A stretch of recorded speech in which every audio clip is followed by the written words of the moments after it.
নমস্কার বন্ধুরা, আমি কেকা আহারে বাহারেতে আপনাদের স্বাগত।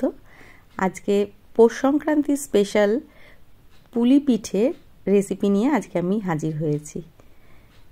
এই রেসিপিটি করতে আমাকে সাহায্য করেছে আমার মা, আমি আর বাড়ির ছোটোখাটো যত ক্ষুদে সদস্য ছিল সবাই আমাকে এখানে সাহায্য করেছে। এটি একটি খুব জনপ্রিয় রেসিপি। তা প্রথমে আমি এখানে কাইটা গুলে নিচ্ছি। তার জন্য লাগবে চালের গুঁড়ো। এখানে 500 গ্রাম নিয়েছি। গরম জলের মধ্যে নুন আর যে কোনো তেল, সর্ষের তেল হোক বা সাদা তেল দিয়ে একটু ফুটে উঠলে চালের গুঁড়োটা দিয়ে যেমনভাবে আটা মাখা হয় সেরকমভাবে এটাকে করে নিতে হবে। ভালো করে নেড়ে ছেড়ে কিছুক্ষণ নাড়লে এটা মন্ডের মতন পেকে যায়। ঠিক যেমন দেখছেন আপনারা ভিডিওতে, এরকম মন্ডের মতন পেকে যাবে। হয়ে গেলে আপনি থালার মধ্যে নামিয়ে নেবেন এবং এটাকে ঠিক আটার মতন করে একটু চটকে মেখে নিতে হয়, হাতে যাতে কাদা কাদা না লাগে। নারকেল এখানে আমি 2টো কুড়িয়ে নিয়েছি। নারকেলের পুরটা করার জন্য নারকেল দিয়ে দিলাম কড়াইতে। এর ওপরে গুড়, এখন তো গুড় দিয়েই করবেন যেহেতু এখন পৌষ মাস, শীতের সময় পাওয়াই যায় মার্কেটে, তাই এখানে আমি গুড় দিয়েছি। আপনি চিনি দিয়েও ব্যবহার করতে পারেন। গুড় দিয়ে এখানে এটা পাক দিতে হবে, ঠিক যেমন নাড়ু পাকায় ঠিক সেরকমভাবে করে নিতে হয়, কিন্তু অতটা পাকের দরকার হয় না। আরেক দিকে চালের যে গুঁড়োটাকে আমি মন্ড করেছিলাম সেটাকে সামান্য চালের গুঁড়ো দিয়ে মেখে পুলিগুলো এবারে আমরা করে নেব। এখানে পুলির জন্য ভালো করে গোল করে যেমন পুর ভরা হয় পরোটার মধ্যে বা কচুরির মধ্যে, ঠিক সেরকম করে ভেতরে নারকেলের পুর বা নারকেলের স্টাফিংটা দিতে হবে।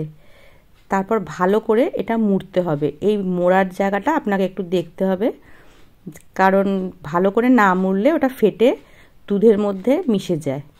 তার জন্য এখানে আপনি এটা ভালো করে চেপে দেবেন, ভালো করে চেপে দিয়ে আটকে দেবেন। তারপর আপনি আপনার সুবিধা মতন যে কোনো ডিজাইন দিয়ে গড়ে নিতে পারেন।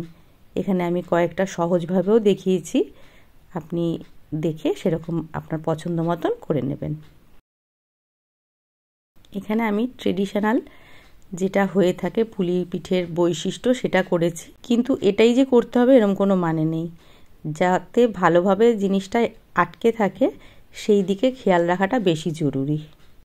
গোল গোল করেও আপনি করে নিতে পারেন, সেটাও বেশ ভালো লাগে দেখতে, সেরকমভাবেও করে নিতে পারেন। এই রেসিপিটি যদি আপনাদের ভালো লাগে, যদিও এগুলো ট্রেডিশনাল রেসিপি, কম বেশি সবাই এগুলো জানে, তবুও অনেকের অনুরোধে আমি এই রেসিপিটি আপলোড করলাম। আর যদি ভালো লাগে আমার রেসিপিটি, অবশ্যই একটা লাইক দিয়ে দেবেন। আর আমার চ্যানেলে যারা নতুন এসেছেন তারা সাবস্ক্রাইব করতে ভুলবেন না।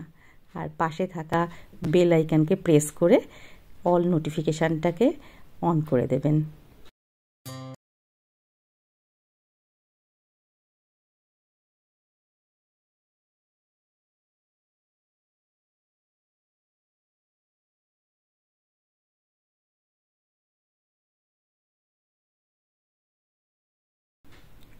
এখানে কাঁটা চামচ দিয়ে এরকমভাবে আমি করে দিয়েছি, আপনি আপনার সুবিধা মতন করে নেবেন।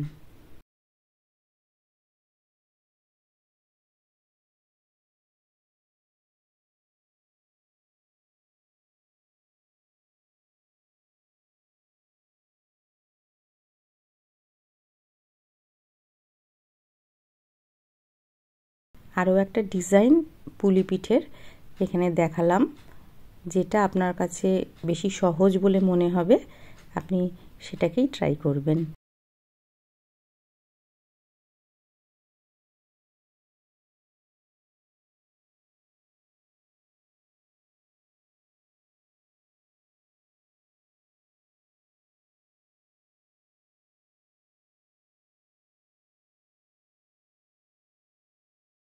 ঠিক আছে, আমার সমস্ত পুলি পিঠেগুলো তৈরি করা।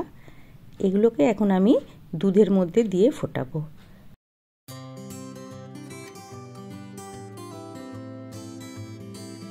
হাঁড়ির মধ্যে এখানে আমি 2.5 লিটার দুধ দিয়ে দেব। এই পিঠেটা একটু ঝোল ঝোল হলেই বেশি ভালো লাগে, তার জন্য সেটা বুঝে আপনি দুধটা একটু বেশি দেবেন। দুধটাকে ফুটিয়ে নিচ্ছি সামান্য নলেন গুড় দিয়ে। একটু ফুটে উঠলেই বা একটু গরম হলেই আপনি পুলিগুলো দিয়ে আপনার আন্দাজ মতন গুড় দিয়ে জাল দিয়ে নিলেই তৈরি হয়ে যাবে পুলি পিঠে।